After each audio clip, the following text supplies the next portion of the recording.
a répandu dans nos cœurs par le Saint-Esprit. Garde-nous de nous approcher de toi intellectuellement. Donne-nous à nous approcher avec nos cœurs, Seigneur. Encore aujourd'hui, nous avons besoin de toi. Encore aujourd'hui, Seigneur, nous avons besoin de toi. La Bible dit dans Ésaïe 49, verset 14. Sion disait, l'Éternel m'abandonne, le Seigneur m'oublie. Une femme oublie-t-elle l'enfant qu'elle allait? N'a-t-elle pas pitié du fruit de ses entrailles? Quand elle l'oublierait, moi je ne t'oublierai point. Quand elle l'oublierait, moi je ne t'oublierai point. Voici, je t'ai gravé sur mes mains. Tes murs sont toujours devant mes yeux. Aujourd'hui, je veux vous parler de l'amour de Dieu. Mais je ne suis pas sûr que je saurais vous expliquer l'amour de Dieu. C'est pourquoi le thème de mon message, c'est l'amour de Dieu. Et comme pour expliquer l'amour de Dieu, il faut seulement des images. Car c'est impossible d'expliquer l'amour. C'est pourquoi il y a tellement de chansons sur l'amour, tellement de poèmes sur l'amour, mais on n'arrive jamais à exprimer cet amour. Dieu s'étant fatigué de dire qu'il nous aimait, il est arrivé jusqu'à donner son Fils unique, parce que les mots ne suffisaient pas pour dire combien Dieu nous aime. Et la Bible nous donne une image qui est la manifestation de l'amour sur terre, l'une des plus grandes manifestations de l'amour sur terre. L'amour d'une mère pour son enfant. L'amour d'une mère pour son enfant. Vous êtes libre de vous asseoir ou de rester debout. l'amour d'une mère pour son enfant. Et il dit, une femme, nous dit-elle, l'enfant qu'elle avait. C'est quelque chose de difficile pour qu'une femme puisse oublier l'enfant qu'elle avait. Même une folle n'oublie pas l'enfant qu'elle avait. Même une folle a pitié du fruit de ses entrailles.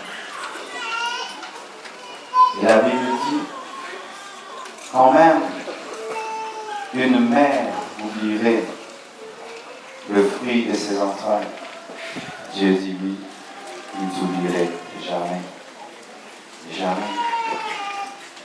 Et il dit qu'il te gravera sur ses mains, sur les palmes de ses mains, qui est la partie la plus sensible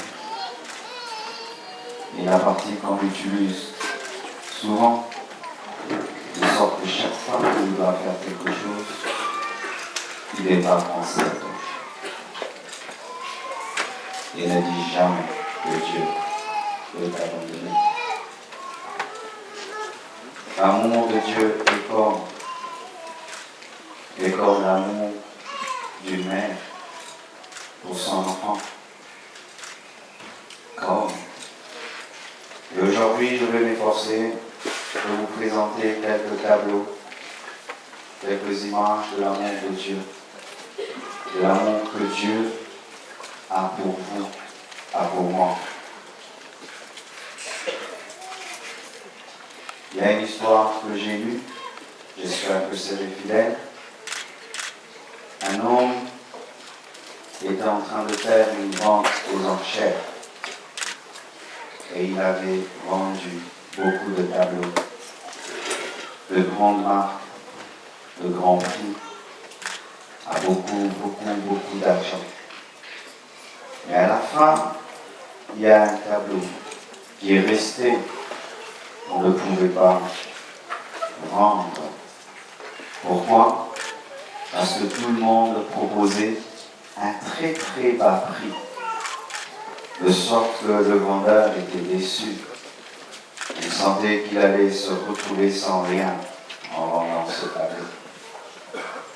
Et à la fin, il y a quelqu'un qui a levé la main et qui a donné un prix, proposé un prix tellement élevé pour ce tableau, de sorte que tout le monde s'est retourné vers lui et a regardé.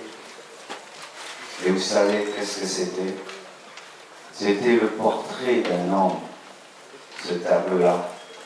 Et lorsque tout le monde s'est retourné, il a regardé, c'était l'homme qui avait été dessiné.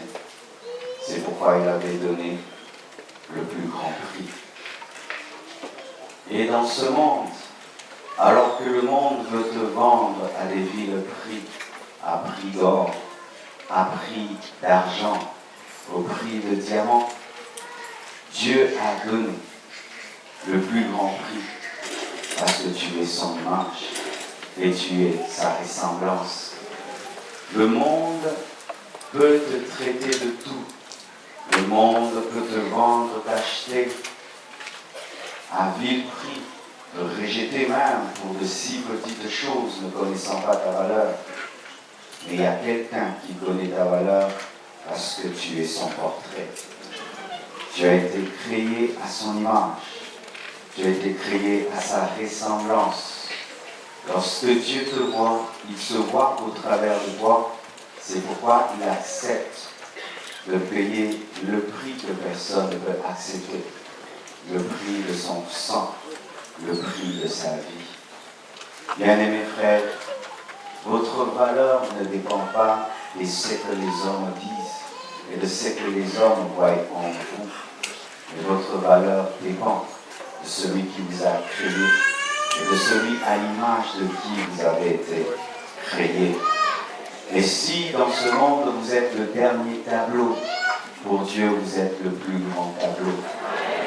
Car il y a des hommes qui donnent plus de valeur à un tigre, à un chien, à un okapi, à une maison, à une voiture qu'à un humain. Mais aux yeux de Dieu, tu as de la valeur. Même si tu n'es pas célèbre, même si tu n'es pas connu, même si tu n'as pas un grand nom, ta valeur ne provient pas du nombre de j'aime que tu as sur ton Facebook.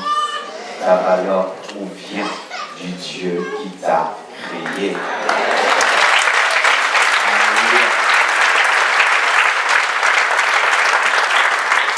Et une autre histoire, c'est l'histoire d'un piano.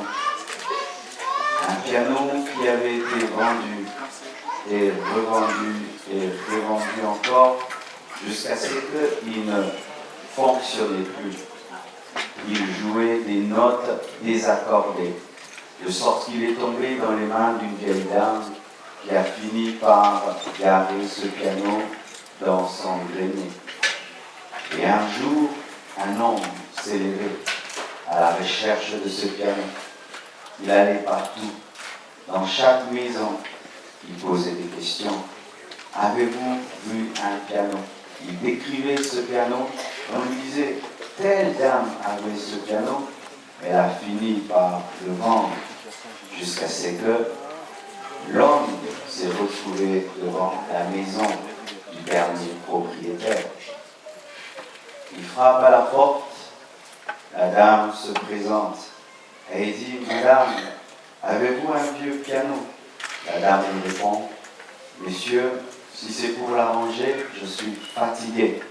J'ai tellement dépensé pour ce piano que je ne peux plus dépenser un seul sou de plus. Et l'homme lui dit, j'aimerais seulement voir le piano. J'aimerais seulement voir le piano. On conduira cet homme dans le grenier de cette femme. Et il trouvera ce piano désaccordé, plein de poussière. Et il va commencer à travailler dessus. Travailler. La femme était fatiguée, elle est montée dans sa chambre. Et le monsieur travaillait. Et à un moment, il y a eu un son dans la maison. Et puis un autre son, accordé, une harmonie, une musique qui avait rempli toute sa maison. La dame a couru, elle est allée dans son grenier, elle a trouvé cet homme en train de jouer sur son piano. Elle était très étonnée parce que des grands artistes, des grands sont passés par là, mais personne n'avait pu arranger son piano. Elle était très curieuse. Elle posera la question, Monsieur, qui êtes-vous? Comment avez-vous réussi là où tout le monde a échoué? L'homme ne va pas répondre. Il va seulement frotter sur le piano. Il y avait une marque sur le piano. Et il va dire, c'est mon nom. C'est moi qui ai fabriqué ce piano. Et il est unique. J'en ai pas fait 2 ni 3. Il est unique. Tous les autres ont échoué parce qu'ils n'ont pas créé. Mais moi, j'ai réussi parce que c'est mon œuvre. Tu es aussi ce piano. Les études ont échoué à faire de toi un homme heureux. L'argent n'a pas réussi à combler ton cœur. La célébrité, les bénédictions, les hommes, les femmes, la drogue, l'alcool, tout ce que tu as mis dans ton cœur était incapable de combler ton cœur. Et les hommes étaient fatigués de toi, ta famille fatiguée de toi, de sorte qu'on t'a mis, qu'on t'a rejeté et qu'on a dit de toi tu ne changeras pas. Tu es un cas désespéré. Mais le Dieu qui t'a créé, le Dieu qui t'a engendré, qui a permis à ce que ton père et ta mère t'engendrent, parce que tu n'es pas là parce qu'ils l'ont décidé, mais c'est parce que Dieu par eux a permis que tu viennes. Et il est venu afin de transformer ta vie. C'est pourquoi le jour que tu l'as reçu dans ta vie, une note est sortie, une mélodie. Et les gens ont posé la question, comment est-ce que cet homme a changé? c'est parce que ton Créateur est venu. Il est entré dans ton cœur et il t'a changé, et il t'a transformé. Tous ceux qui sont dans ce lieu et qui n'ont pas encore donné leur vie à Jésus sont comme ce piano qui était dans les mains de plusieurs réparateurs. Et j'aimerais te dire qu'aucune note accordée ne sortira de ce qu'ils font. Rien du tout. Le rationalisme te rendra vide. La science sans Dieu te rendra vide. L'athéisme te rendra vide. Je me mets souvent à la place des athées. Des hommes qui disent que Dieu n'existe pas. Eh bien, si Dieu existait, tu t'imagines ta mort, ce sera un saut dans le vide. Tu ne sais pas ce qui est de l'autre côté. Tu supposes qu'il n'y a rien, parce que ce ne sont que des suppositions. Tu supposes, tu n'es pas sûr. Un athée n'est pas sûr que Dieu n'existe pas. L'athée n'est pas sûr. Un athée n'est pas sûr. L'athéisme est une supposition, parce qu'il n'y a pas de preuve. Qui peut prouver que Dieu n'existe pas? Qui peut prouver que Dieu n'existe pas? Tu peux me prouver que Dieu n'existe pas? Lorsque je vois le ciel et la terre, moi je dis que Dieu existe. Et toi tu dis qu'il n'existe pas. Est-ce qu'un hasard peut créer une perfection? Est-ce qu'un hasard peut créer un système solaire aussi parfait, aussi organisé? Est-ce qu'un hasard peut créer 4 saisons? Est-ce qu'un hasard peut créer le printemps, l'hiver, l'automne? Est-ce que le hasard peut créer un homme aussi complexe que toi? Voyez, vous avez tous des yeux, mais vous êtes différents. Vous avez tous des nez, mais vous êtes différents. Quel est cet hasard qui est capable de créer des milliards et des milliards d'hommes, mais ces hommes ne se ressemblent pas, de sorte même que les jumeaux ne sont pas identiques? Et tu vas me dire que Dieu n'existe pas. Seul celui qui t'a créé est capable de te donner le vrai bonheur. Dans notre pays, l'une des grandes stars de la musique vient de mourir. C'est celle qui a influencé notre pays dans le domaine de l'habillement et tout le reste. Elle vient de mourir. Sa célébrité n'a rien fait face à la mort. Et je me dis, où est-ce qu'il est allé? Où est-ce qu'il est allé? Vous les sapeurs, où est-ce que Wemba est parti? Vous les sapeurs, où est-il allé? Où est-il allé? Où est-il allé? Sa célébrité n'a rien fait. Bien-aimés frères, rien d'autre que Dieu ne peut remplir ton cœur. Car ton cœur a un vide en forme de Dieu que seul Dieu peut remplir. L'argent ne peut remplir ton cœur. La célébrité ne peut remplir ton cœur. Les diplômes ne peuvent remplir vos cœurs. Même la beauté de la France ne peut remplir vos cœurs. C'est pourquoi malgré la beauté de votre pays, les gens se suicident. Ils sont tout le temps en train de prendre des cachets. Ils sont tout le temps en train de se droguer. Si Paris rendait heureux, pourquoi qu'est-ce que les gens se suicident? Si être en Europe rendait heureux, pourquoi est-ce que vous consultez tout le temps les psychiatres? Si être en Europe pouvait donner le bonheur, pourquoi est-ce que vous êtes si triste? Pourquoi est-ce que vous êtes aussi triste? De sorte même qu'un villageois qui n'a pas de Wi-Fi et qui n'a point le décodeur et l'Internet, qui mange rien qu'un petit foufou, a le bonheur et la joie, puisque lui, parce qu'il a rencontré Jésus-Christ dans sa vie. J'invite celui qui a créé le piano que tu es, ce piano désaccordé par l'impudicité, désaccordé par l'orgueil, par l'homosexualité, le lesbianisme, ce piano désaccordé par des blessures intérieures, par des cicatrices qui restent animé en toi, même si tu fais semblant, au-dedans de toi, il y a des plaies et des plaies et des plaies. Tu peux tout faire, tout y mettre, rien ne pourra te guérir. Un seul est capable de te permettre de donner à ce monde un son harmonieux, ton Créateur, Jésus-Christ de Nazareth. Il n'est pas qu'un prophète, il est Dieu, il est ton Créateur. Il est écrit, au commencement était la parole, et la parole était avec Dieu, et la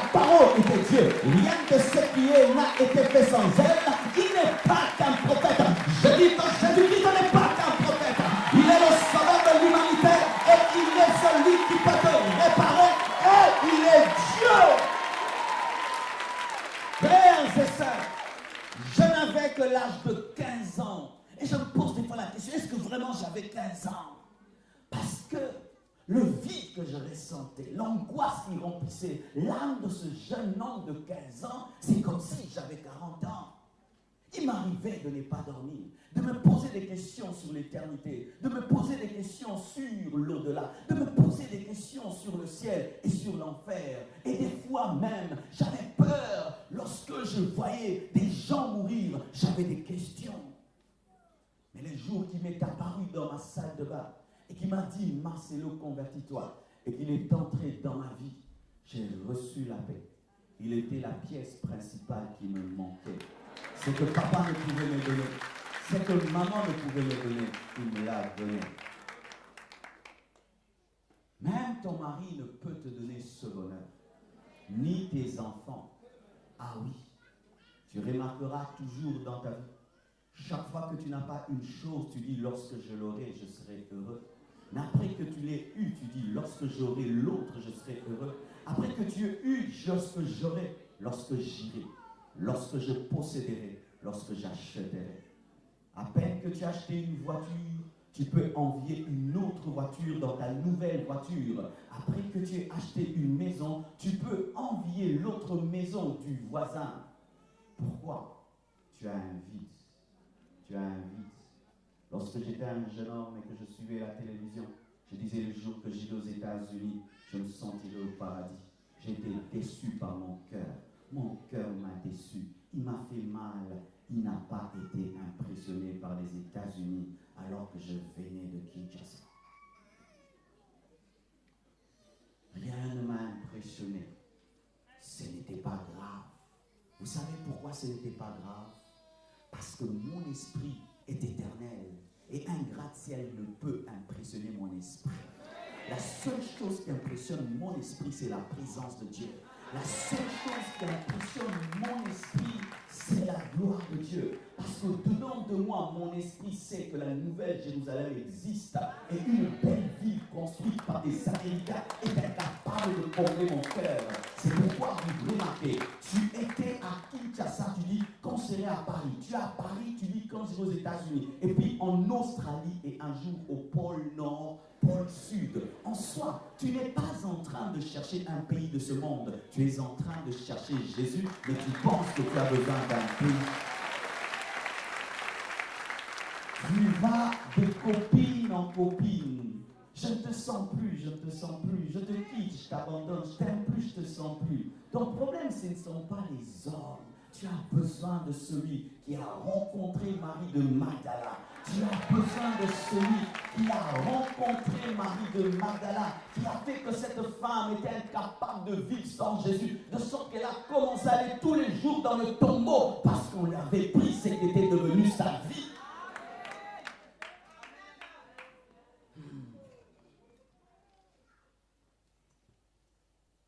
Et un son harmonieux. Cette femme lui a dit, comment as-tu pu le faire? J'ai pu le faire parce que je maîtrise les cordes, je maîtrise les touches. Et Dieu, lui, sait comment il peut te parler et te toucher. C'est pourquoi je suis très conscient que toutes les paroles que je peux prononcer ce soir ne peuvent vous bouleverser et vous transformer.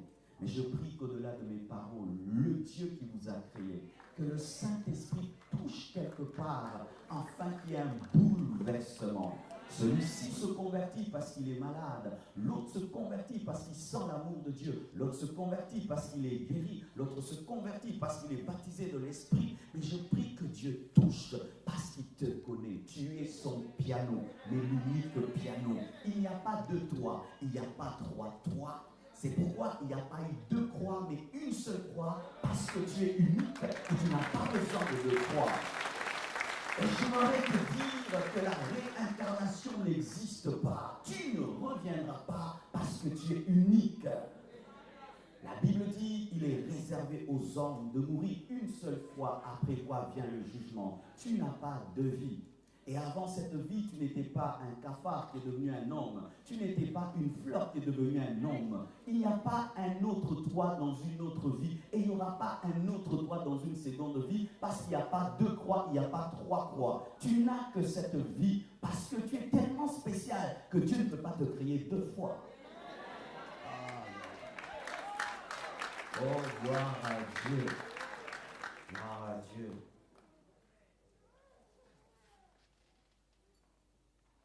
Je suis fatigué, on peut m'accompagner au saté, ça va m'aider. Une autre histoire. Sur cette terre, il y a aussi un amour qui est fort. L'amour des jumeaux. Tu es jumeau, hein? Ta jumelle est où? Elle n'est pas là. Qui est jumeau ici? Vous aimez beaucoup?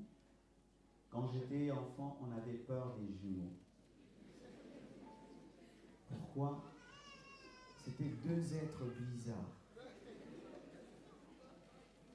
Vendredi, alors que je faisais des dédicaces, quelque chose m'est arrivé de drôle. Je finissais de dédicacer un livre, et puis j'ai dit au revoir à la sœur, elle est partie. Après, une autre est venue, j'ai dit, tu es revenu? Elle dit, non, c'était ma jumelle. Elle sourit de la même manière, des fois même elle s'habille de la même manière. Et un amour est fort parmi eux. J'aimerais vous raconter l'histoire de deux jumeaux. Il y avait un jumeau qui craignait Dieu et l'autre qui ne craignait pas Dieu. Celui qui ne craignait pas Dieu aimait aller dans les boîtes de nuit. Il aimait sortir, jouer aux cartes, aller dans les casinos, s'enivrer. Mais l'autre aimait Dieu et craignait Dieu. Et celui qui craignait Dieu parlait souvent à l'autre, lui disait, cesse, arrête, répands-toi, abandonne cette vie. Et l'autre était têtu.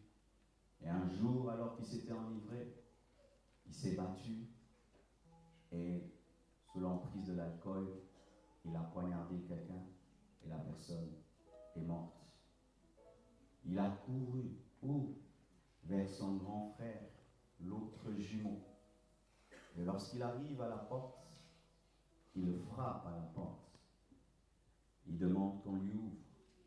Le grand frère ouvre et regarde son frère avec une robe ensanglantée et derrière lui des gens qui le poursuivent. Au lieu de juger et de lui dire, tu vois, je t'avais dit. Il ouvre la porte, il fait entrer son petit frère et dit, qu'est-ce que tu as fait? Il dit, grand frère, j'ai tué quelqu'un. On me poursuit, on va m'arrêter, on va me tuer. Son grand frère lui dit, ôte ta robe remplie de sang et prends la mienne. Il dit quoi? Ôte ta robe remplie de sang et prends la mienne. Il se change de robe et lui donne sa robe. Il ouvre une porte par derrière et il lui demande de s'en aller et de fuir. Et il dit, et toi? Il dit, c'est pas ton problème. Et le grand frère reste en train d'attendre ce qui le poursuivait. Quelque temps après, ceci arrive. Il frappe à la porte et le grand frère ouvre. Et on commence à lui dire, pourquoi tu l'as tué? Pourquoi tu as fait ceci, cela? Mais comme c'était un chrétien, il a refusé de répondre parce qu'il allait mentir. Et on a dit, mais pourquoi vous le questionnez autant? Regardez sa robe. Elle est remplie de sang. Regardez son visage. C'est bien lui. Et on arrête le grand frère. On l'amène en prison. On le juge. Il ne dit rien. Il ne le juge pas. Il ne dit rien. Il parle. Il ne dit rien. Quel homme bizarre. Et puis on lui dit, tu as tué. Toi aussi tu mourras. Et il dit, je suis d'accord. Je vais mourir. Mais avant de mourir, accordez-moi une seule faveur. Permettez-moi d'écrire à quelqu'un. On lui donne un papier, un bic, et il commence à écrire une lettre. Et il écrit, petit frère, je meurs à ta place. Parce que moi je sais que si je meurs, j'irai au ciel. Mais si toi tu meurs, tu iras en enfer. Petit frère, je prends ta place. Mais en mémoire de moi, prenez-moi de vivre dans la sainteté. C'est tout ce que je te demande. Petit frère, je meurs pour toi. On prend la lettre, on l'envoie. Elle arrive dans les mains du petit frère. Il ouvre la lettre et il dit non. Parce que malgré qu'il était un homme mauvais, il avait du respect pour son grand frère. Et il dit jamais. C'était l'homme modèle. C'était le jeune homme modèle du quartier. Il ne peut pas mourir pour une telle bêtise. Je dois assumer les conséquences de ma faute. Il quitte sa maison et il court. Et il arrive en prison. Il fait du bruit. Arrêtez, ne le tuez pas, ne le tuez pas. Et puis on vient dire, qu'est-ce qu'il y a? Il dit, c'est moi qui l'ai tué. Il donne toutes les preuves que c'était lui. Des détails qui confirmaient que c'était lui. Mais le juge vient et lui dit, tu as totalement raison. C'est bien toi. Mais va-t'en. Pourquoi? On dit, amenez la tête. On amène une tête. C'était la tête de son grand frère. On lui a dit, tu peux t'en aller. Il est mort pour toi. Le petit frère dit, jamais je ne m'en irai. C'est trop. Tuez-moi aussi. Et voici la réponse. 2 hommes ne peuvent mourir pour une faute. 2 hommes ne peuvent mourir pour une faute. 2 hommes ne peuvent mourir pour une faute. 2 hommes ne peuvent mourir pour une faute. Il a payé pour toi, tu peux t'en aller. Il dit non, je ne peux pas m'en aller. C'est une trop grande dette. Il a payé pour toi, tu peux t'en aller. Car si nous te tuons, il est mort pour rien. Toi, tu dois être libre pour que sa mort puisse signifier quelque chose. Et le petit frère s'en est allé, pleurant, regrettant. Et quelques jours après, ses amis viennent. Ils lui proposent d'aller au casino. Ils lui proposent d'aller encore jouer. Il dit, je ne peux pas le faire. Car si je le fais, je suis l'homme le plus ingrat sur la terre. Je ne saurais pas le ramener à la vie, mais je peux lui dire merci. Toute ma vie, je vivrai comme il a vécu. Et cette robe qu'il m'a laissée, ce sera une robe de justice. Jésus est plus que ce frère Jules. Il est ton grand frère. Il a vu que nous étions en train d'aller en enfer. Et il est mort à notre place. Parce que lui savait qu'il pouvait ressusciter. Et si nous avait laissé mes frères, aucun de nous ici ne dirait qu'il est sauvé. Personne d'entre nous. Aucun. Personne. Tous nous sommes des pécheurs. Condamnés. Condamnés. Nous sommes nés dans le péché. Est-ce qu'il y a quelque chose de bon en nous qui peut faire que Dieu puisse nous accepter? Est-ce qu'il y a quelque chose de bon en nous? Regarde la vie que tu avais avant de connaître Christ et même cette vie que tu as présentement. Et voici ce que nous faisons. Christ est mort pour nous, mais nous continuons à commettre les péchés qui l'ont tué. Christ est mort pour nous, mais nous continuons à mener la vie qu'il a amené à mourir à la croix, comme si nous voulions qu'il puisse mourir 2 fois. Il ne te demande pas beaucoup. Il te dit de lui dire merci. Nous ne nous sanctifions pas pour mériter le salut. Nous nous sanctifions pour dire merci au salut que nous avons reçu. Nous ne fuyons pas le péché pour mériter le salut. Mais nous fuyons le péché pour dire merci à celui qui est mort à notre place. Chaque fois que tu demeures dans le péché, chaque fois que tu commets péché sur péché, tu es en train de cracher sur la mort de Jésus-Christ, tu es en train de cracher sur l'œuvre de la croix. Chaque fois que tu commets le mal, tu es en train de cracher sur l'œuvre de la croix. Et comme au début, j'ai parlé de l'amour d'une mère, qui est le plus grand amour, j'aimerais vous parler de 2 femmes. Je suis l'un des témoins de l'amour d'une mère. Je suis un fils très aimé par ma mère et j'aime beaucoup ma mère. S'il y a quelque chose que je redoute dans ma vie, c'est la mort de ma mère. Et sachant que je l'aime beaucoup, je m'y prépare tous les jours pour que ça ne me fasse pas trop mal. Chaque fois que je la regarde vieillir, j'ai peur. Ma mère m'a toujours traité comme un prince. Très jeune, elle me respectait. Chaque fois que mon père voulait me faire du mal, elle se tenait toujours entre moi et mon père. Lorsque je suis devenu chrétien, et que personne ne comprenait ça, et qu'elle était une catholique, elle a fait l'effort de me comprendre. Lorsque j'ai arrêté mes études, et qu'elle avait très mal, elle a fait l'effort de me comprendre. Le premier tapis que j'ai utilisé pour prêcher ma première prédication, elle a pris le tapis de sa maison. Je n'avais pas l'argent même pour bâtir une estrade. J'ai mis ça à main de sol. Un tapis tout blanc. Elle était contente.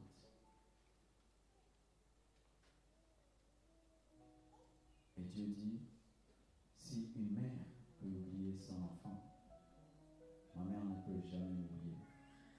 Et si ma mère peut arriver à m'oublier, Dieu lui n'oubliera pas. Alors comment il peut m'aimer? Parce que déjà l'amour de ma mère est terrible. J'ai dû fuir sa maison afin de grandir. À l'âge de 24 ans, il fallait que je la quitte. Elle me gâtait trop. Elle n'aidait pas ma foi. Et s'il y a des gens qui ont des parents qui les aiment, parce que ce ne sont pas tous les parents qui aiment. Quand tu as un parent qui t'aime, tu as la grâce. Pendant que je vous parle ici, mon père, vous savez ce qu'il fait? Il est en train de travailler pour moi. Travailler pour moi. Pour mon bonheur. Je ne peux pas donner les détails ici. Chaque fois que je le regarde, je dis, est-ce que j'aime autant mes enfants?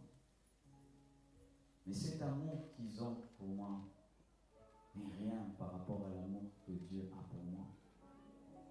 C'est pourquoi je ne permettrai jamais à quelqu'un de me faire croire que Dieu ne m'aime pas. Il n'y a aucune circonstance, aucun démon, aucune épreuve, aucune puissance satanique, aucune culpabilité.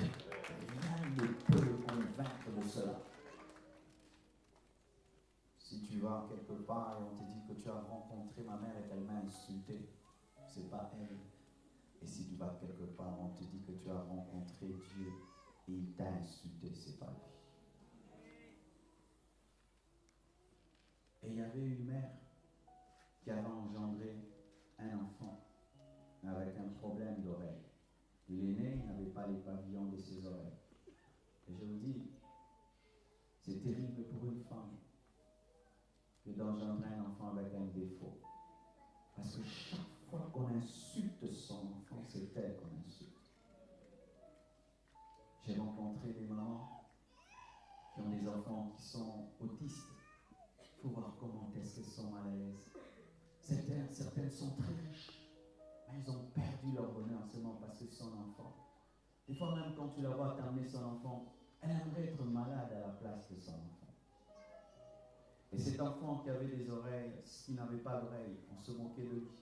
Et vous savez, sur cette terre, les enfants, ils sont très méchants. Les enfants, ça insulte. Les enfants se blessent entre eux. C'est pourquoi, et l'habitude, chaque fois que nos enfants reviennent de l'école, de poser des questions. Qu'est-ce qu'on t'a dit? Qu'est-ce qu'on t'a fait? Quand ton enfant revient de l'école triste, pose des questions. Les enfants entre eux se blessent à un niveau. Et l'enfant revenait toujours triste. On lui avait donné un nom à l'école, sans oreille.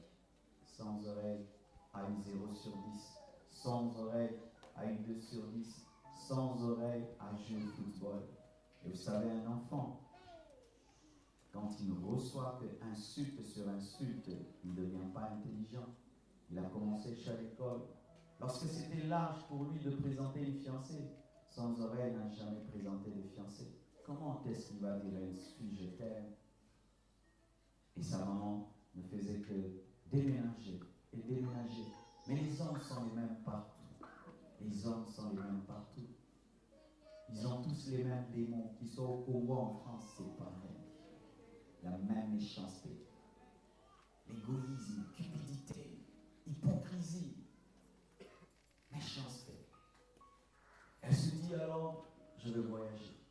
Je vais aller très loin. Comme ça, mon fils sera mieux. Peut-être que les hommes là-bas seront meilleurs.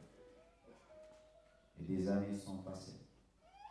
Quelques années après, des longues années, sans oreille, et sa mère décide de rentrer dans la ville. Et les amis viennent les accueillir. Ils se tiennent à la porte, ils se tiennent au pied de l'avion. Et sans oreille, descend avec maman. On remarque quoi? Sans oreille a des oreilles, mais maman n'a plus d'oreilles. Et puis on pose une question à maman. Maman, qu'est-ce qui vous est arrivé dans l'autre ville? Une chirurgie esthétique? Un accident?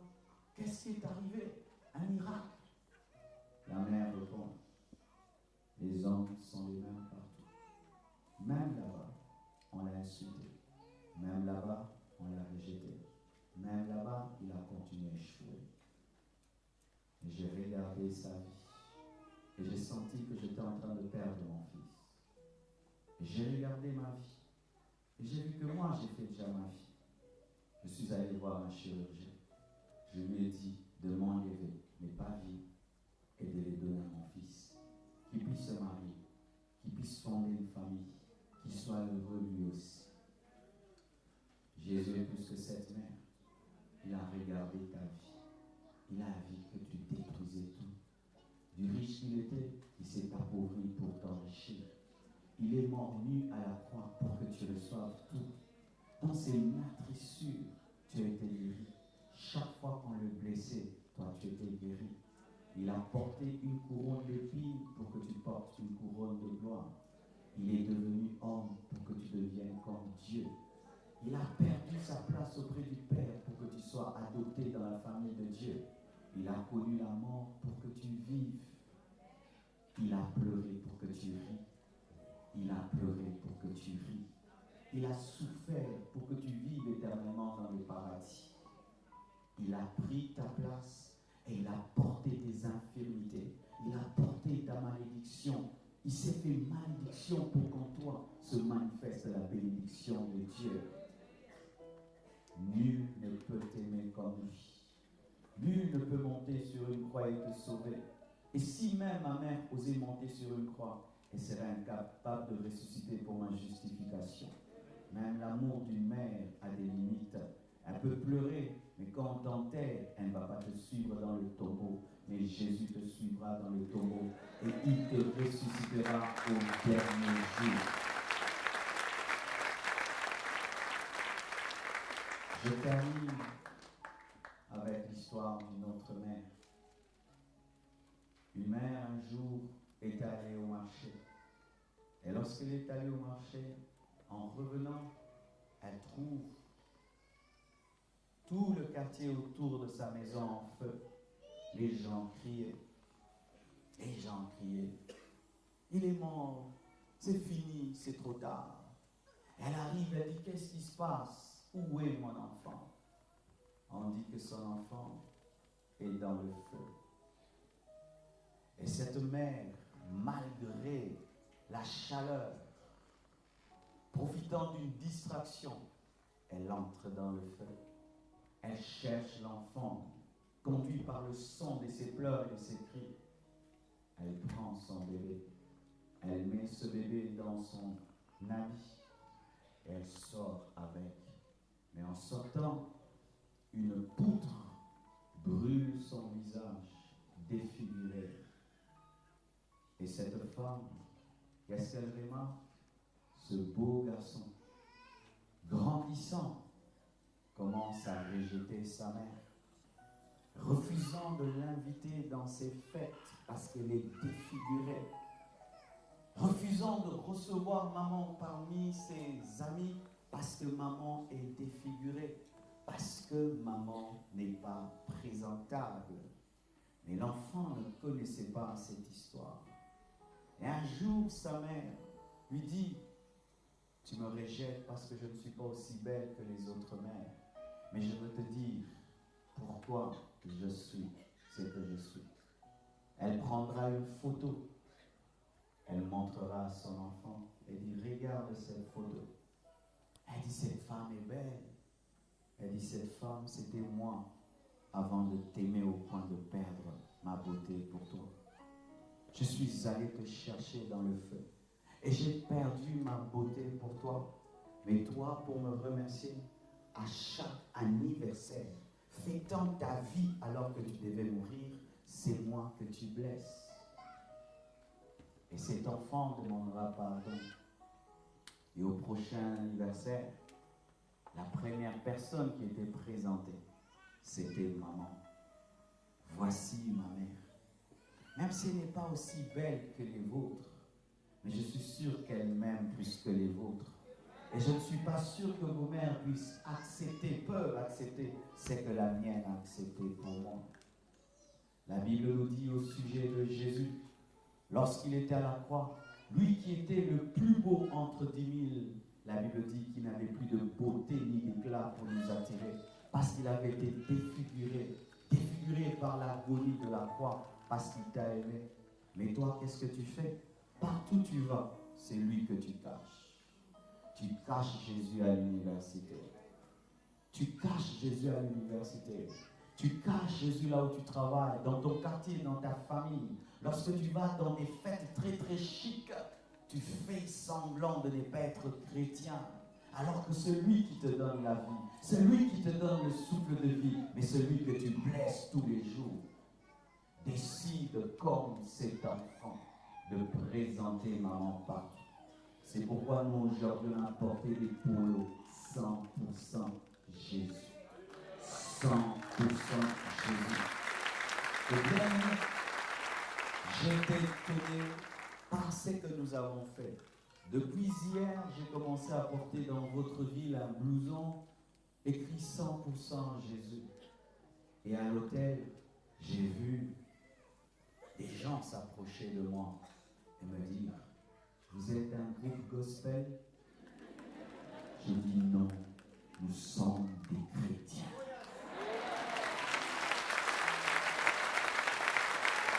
Et puis ils m'ont répondu, nous aussi nous sommes des chrétiens.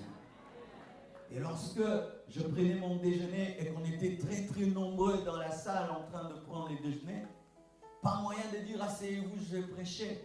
Lorsque je faisais le mélange de mon jus, il y avait une file derrière moi et il lisait derrière 100% Jésus. Et moi, je ne savais pas d'ailleurs. J'étais en train de faire le mélange et comme je prenais du temps, je pense que c'est le Saint-Esprit qui faisait que je m'embrouille dans les mélanges. Alors j'ai vu des gens figés derrière moi. Et quand je me suis tourné, c'était 100% Jésus. Alléluia. Et aujourd'hui, tout le monde était gentil avec moi parce que j'avais mon blouson 100% Jésus. Parce qu'ils sont fatigués des gens qui bombardent. Ils veulent des gens qui bombardent l'amour. Oh oui, ils sont fatigués des gens qui bombardent. Ils veulent des gens qui répandent la joie et le bonheur parmi eux. Manifestez que vous avez Jésus. La France a besoin de Jésus. Je vous dis, plus que jamais, la France a besoin de Jésus. Ils viennent de comprendre la valeur de l'Église. Ils viennent de comprendre la valeur du christianisme.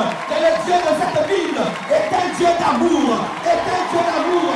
Oh, je me lève la prochaine maintenant. Alléluia. Que le Dieu de cette ville est un Dieu d'amour. Il ne t'oblige pas de croire. Il ne t'oblige pas de croire. Mais il fait un miracle en fait que tu crois. Et il ne te tue pas parce que tu n'as pas cru. Parce qu'il a assez de puissance pour te convertir. Alléluia.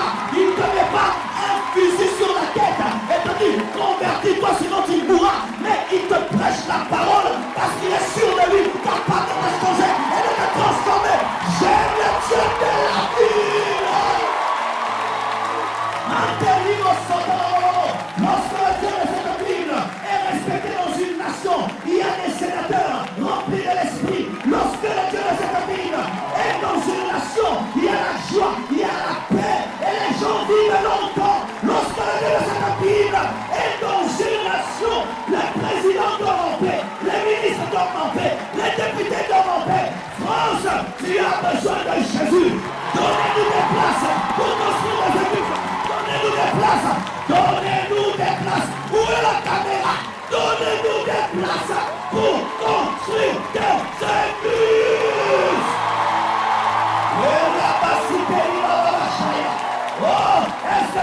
100% Jésus.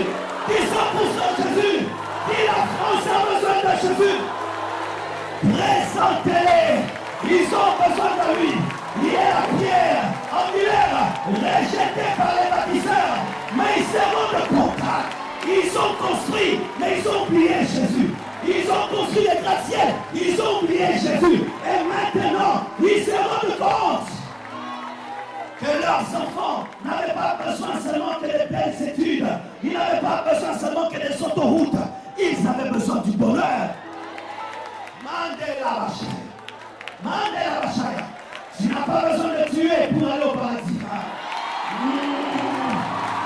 Le Dieu de sa vie, de sa famille, ne dit pas que tu dois tuer pour aller au paradis. Il te dit de croire. Le Dieu de sa famille, il te dit de pardonner à tes ennemis. De pardonner à tes ennemis. Si on te frappe d'une joue, tu donnes l'autre. Il te dit de te réconcilier. Il te dit d'être compréhensif, d'être tolérant. Oh, donne-moi un amen. Donne-moi un amen. Donne-moi un amen.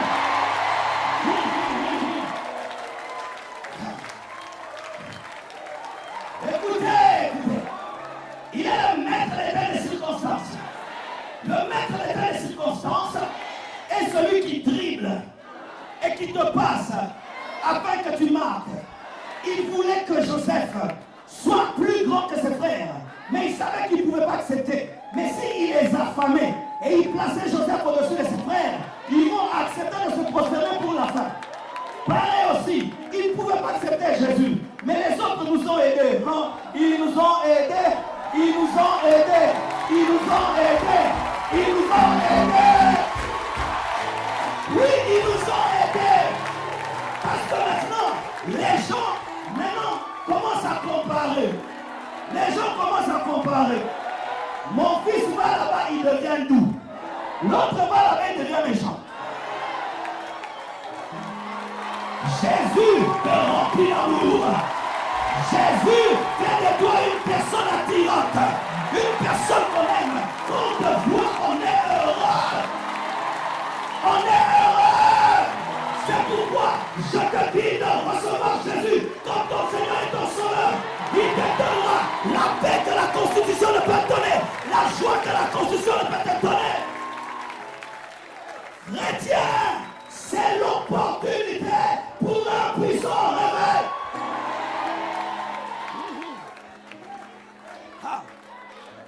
Vous savez, lorsqu'un enfant mange tout le temps, il refuse de manger parce qu'il a la nourriture. Mais lorsqu'il jeûne, même le moukokoli, le moukokoli c'est la partie dure du pain.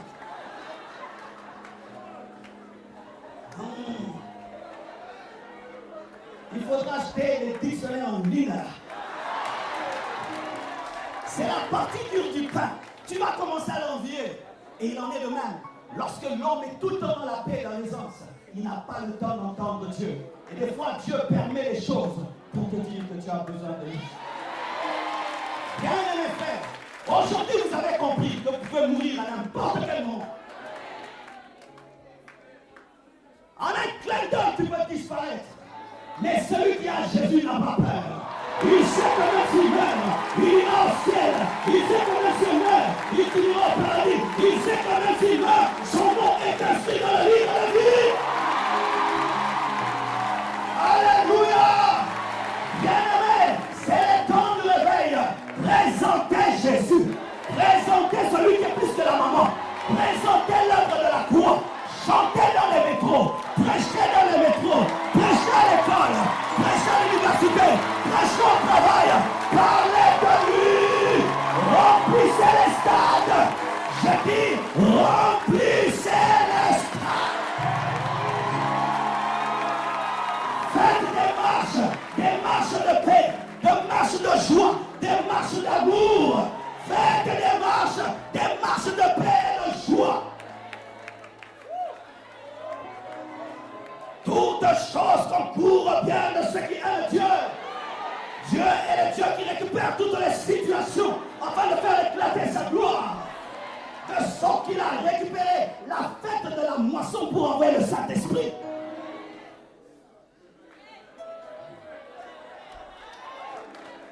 Frères et sœurs, Dieu est en train d'exaucer ces prières que nous avons faites pour l'Europe. Le réveil est en train de venir. L'Europe est tombée dans la froideur. Pourquoi? À cause du luxe, à cause du confort. Maintenant, Dieu est en train de vous montrer, lorsque vous crierez paix, paix, paix, une ruine soudaine viendra, afin que vous vous tourniez vers le Messie.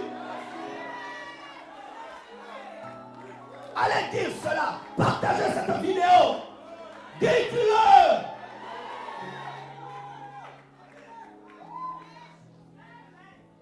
Si vous ratez cette opportunité, cette porte du réveil que Dieu vous donne, les portes vont se fermer davantage.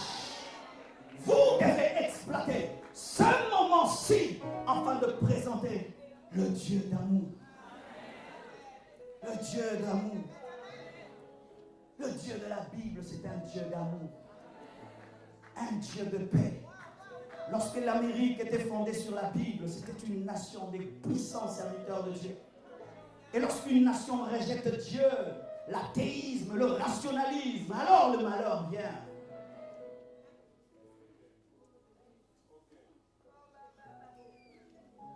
Est-ce que tu sens ce que je sens? This is a revival. Nous allons élever nos mains et nous allons prier pour un puissant réveil. Prions, prions. Shandala Basinde. La Basinde, Sandalama. Prions, prions. Prions, prions. La pluie arrive. La pluie arrive.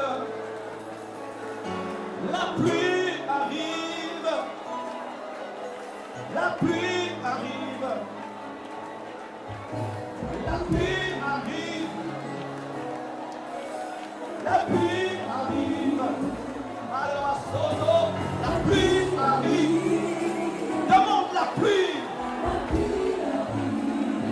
Demande la pluie. Une nouvelle saison. Une nouvelle dimension. Une plus grande poisson. Une plus grande poisson. La pluie arrive. Le feu arrive. Le feu arrive. La vie arrive. La vie arrive. Oh, la vie arrive. La vie arrive. La gloire arrive. La gloire arrive.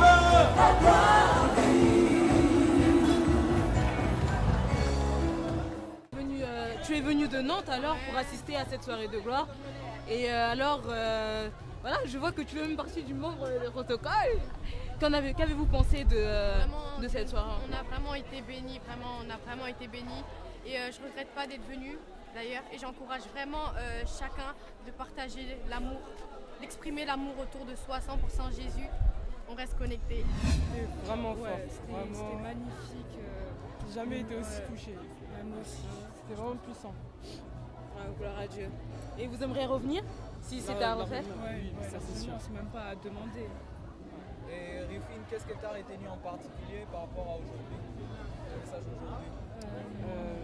Qu'il faut vraiment plus prier. C'est vraiment la base, c'est vraiment la prière, c'est l'arme la plus puissante en fait. Et donc il faut vraiment prier pour qu'il y ait justement ce réveil. C'est vraiment important. Et parler de Dieu n'importe où, que ça soit ne dans pas vos avoir lieux, honte. voilà, ne pas avoir honte de Jésus, puisque lui-même il s'est sacrifié pour nous. C'est ça le plus important. C'est ça le plus important. Je suis vraiment content, j'ai vraiment aimé. Ces genres de choses, j'aimerais bien qu'on les reprenne chaque fois, même chaque jour. Ça me ferait un grand plaisir. Vraiment, Dieu nous a visités. Et qu'est-ce que tu as retenu de cette soirée de gloire? J'ai retenu vraiment plein de choses.